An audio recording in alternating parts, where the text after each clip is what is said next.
Hi, welcome back. Here we are, another week's gone by. Where they go, I don't know. They just whiz on, and before you know it, it's time to record another chat in the garden.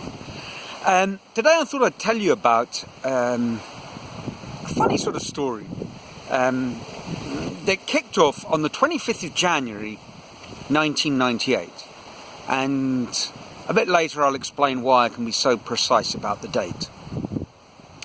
Anyway, in my long summer holidays, Liam had an interesting school year which sort of ran 11 weeks off in the summer, and then you had about 5 weeks of holidays dotted around the rest of the year. People sort of felt, well, let's take advantage of the summer and to hell with the rest of the year, rest and recuperation. But it did mean you had very long summers. And that year, 1998, January, my friend Steve suggested a trip to America, and the trip became known as the Flesh Pot Tour. You know, we started out, the idea was eventually to visit some friends of his who lived in San Francisco, but we started out in New Orleans, and then we just wound our way across the country, riding on the Greyhound bus system, which is guaranteed to introduce you to colourful characters, and then some. And we started off in New Orleans because, you know, what a fantastic place. It was a place I'd always dreamed of going to, and I think Steve felt the same way. And, you know, if you go to New Orleans, at some point you're going to find yourself in the French Quarter, and at some point you're going to find yourself, actually we found ourselves there pretty much every day, in Bourbon Street. And it was just before Mardi Gras, so there was an atmosphere building up, and, you know, we did the sort of things that you would do. You know, we saw fantastic jazz at Preservation Hall, and amazing live music, and ate great food, and all sorts of things happened, and some of them we recounted in other chats on other occasions. But I'm going to cut to that night on the 25th of January. We were walking down Bourbon Street, and it was the night of the Super Bowl. It was the night also, that's how I could state the date so precisely. It was the night that John Elway, quarterback for the Denver Broncos, won his first Super Bowl ring. So quite noteworthy. I mean, he was an amazing quarterback. If you follow American football, you'd know what I'm talking about.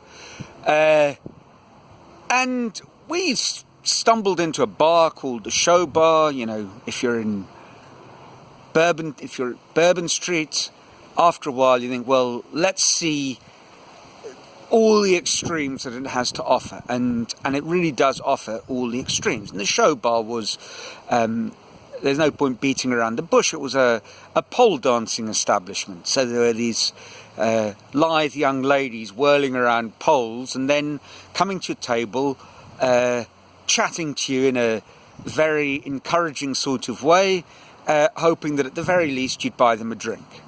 And who knows what else, if that's what took your fancy. And we started chatting. We were sort of testing out a theory of how far you could go with the conversation without buying a drink. And it turned out you could go pretty far. Steve was talking to this young lady about Shakespeare. Steve's an English teacher and loves the theatre. So, yeah, it was a natural thing to be talking about. And I was kind of, I don't know what we were talking about, this young lady and I, but it was sort of life dreams, I guess. And she was very interesting. You know, she'd lived a life on the road, and she'd found herself in the show bar, and she was, you know, dancing to earn enough money. I said, well, what's your dream? What do you want to do? And he said, well, you know, she was very good with her hands.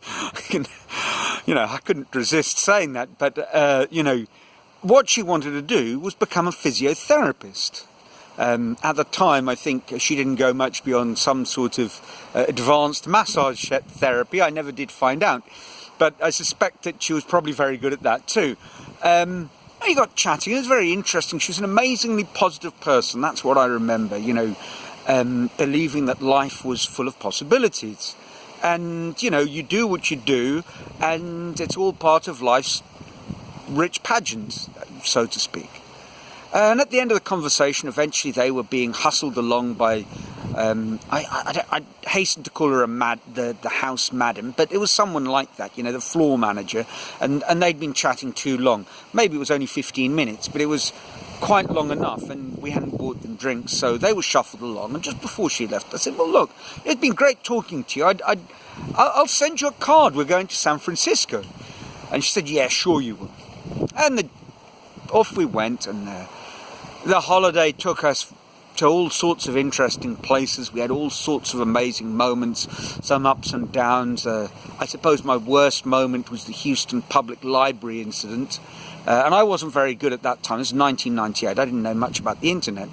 And we found ourselves in the Houston Public Library one evening, using their computer facilities to see if we could find out where Oasis were playing. They were on an American tour, and we had a suspicion that we might be able to go and see them play. It turned out we didn't.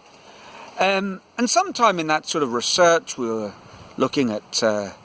I was looking at football scores, probably. And I went to the bathroom, and I came back, and there was just... what can I say? There was pornography cascading down my computer screen, and Steve, of course, knew absolutely nothing about this. And I asked him, Steve, I don't know what's happening. It just appeared. I went to the bathroom, and he said, I had no idea. It was a high-quality wind-up, obviously, and on a little bit of reflection, of course, I realised that too. But it didn't change the fact that the pornography was cascading down the screen. I tried asking the guy sitting next to me, and he said, do you speak English? Where are you from? In some sort of broad Texan accent, which I found very annoying, because I was speaking what I believed was quite clear English, and he was speaking something that was frankly incomprehensible. And he thought I was a foreigner, you know, I was Russian or something. So he was of no use, and all the while, it was like one of these... disaster movies. There was a woman with horn-rimmed glasses stalking around like an African secretary bird looking for a snake to kill, which is an analogy not too far from the truth, given the pornography that was cascading down the screen, as I've mentioned. And I was just livid at the end. I don't think I spoke to Steve for some time. And he, of course, said, where's your sense of humour? And... I think I might have said something like I kind of lost at some point when the secretary bird was pecking my eyes out. I didn't say that, but that's how I felt. Anyway, the story carried on, the trip carried on. We had an amazing time, Greyhound buses. That's one for another story about bus rides. But eventually we got to San Francisco, and we had time to, kick back a little bit. And I thought back to New Orleans, and I remembered I said I was going to send this postcard, which begged the question. I knew her first name, alleged first name, and I knew where she'd worked. Because, who's going to regret, who's going to regret? Probably a lot of people. Who's going to forget the Showbar? It's an easy one to remember. So in the end, I wrote this email saying, email. Postcard. It was these, as you know, I wasn't really very au fait with computers, and frankly the Houston Public Library had put me off any sort of internet contact, and I didn't have any sort of address. So I wrote this postcard saying, you never thought I'd write a card to you.